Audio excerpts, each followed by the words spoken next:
Step 3 of the PHIRES tool focuses on identifying the factors that contributed to the incident under review, why the risk controls were ineffective, whether better practice risk controls are available.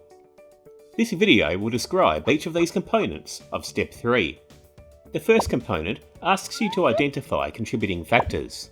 It is critical in the review process that you gather as much detail as possible about the circumstances leading up to, during, and after the incident. Talking to the right people and asking the right questions will help you to understand the system of factors contributing to the incident. A checklist of contributing factors and a prompt question sheet has been provided to guide you in the process of collecting information from the stakeholders identified in Step 2. When identifying contributing factors, be as inclusive as possible. You should have a very good reason to discard something, even if you think a factor is beyond the control of your workplace. For example, unclear regulations or guidance material. Don't be afraid to seek further information. For example, is there a stakeholder that could provide an additional piece of the puzzle? For example, talking to the procurement manager to understand why there was a change in equipment. Avoid focusing just on the behaviour of workers, equipment and the environment. You need to identify factors in a broader system that create the conditions for injuries to workers. Don't be deterred if many contributing factors have been identified. The focus is on understanding the system of factors and the relationship between factors, not trying to pinpoint a root/primary cause. You will see in the PHIRES tool that the contributing factors have been categorised using the systems thinking framework describing the 5 levels of the healthcare system. As a reminder, the 5 levels of the framework represented in the PHIRES tool include 1. Equipment and surrounding. This level includes factors relating to the physical work environment and the equipment that was used prior to or during the incident. 2. Frontline. This level includes factors relating to work design, staff, patients and consumers, carers and family, and external care providers, such as GPs and ambulance.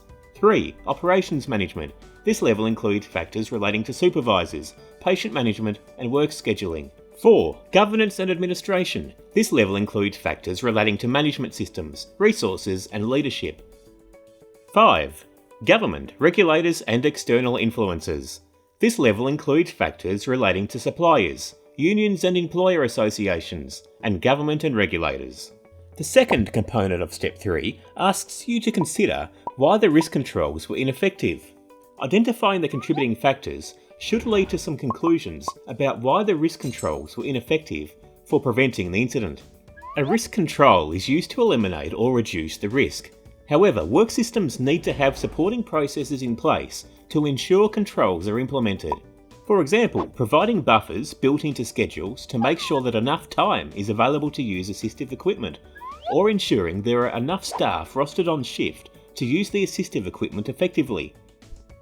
Identifying why risk controls were ineffective will help you identify the actions required to prevent future incidents. The third component of Step 3 asks you to identify better practice risk controls. The PHIRES tool prompts you to consider whether better practice risk controls are available.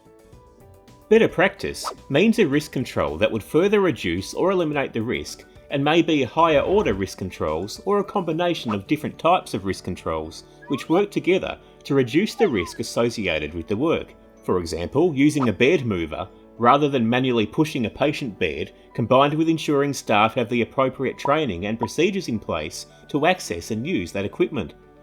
This component also provides an opportunity to consult with and document suggestions from staff to improve the effectiveness of the risk controls. A simple example is starting shifts 15 minutes earlier to provide protected time for handover at the bedside.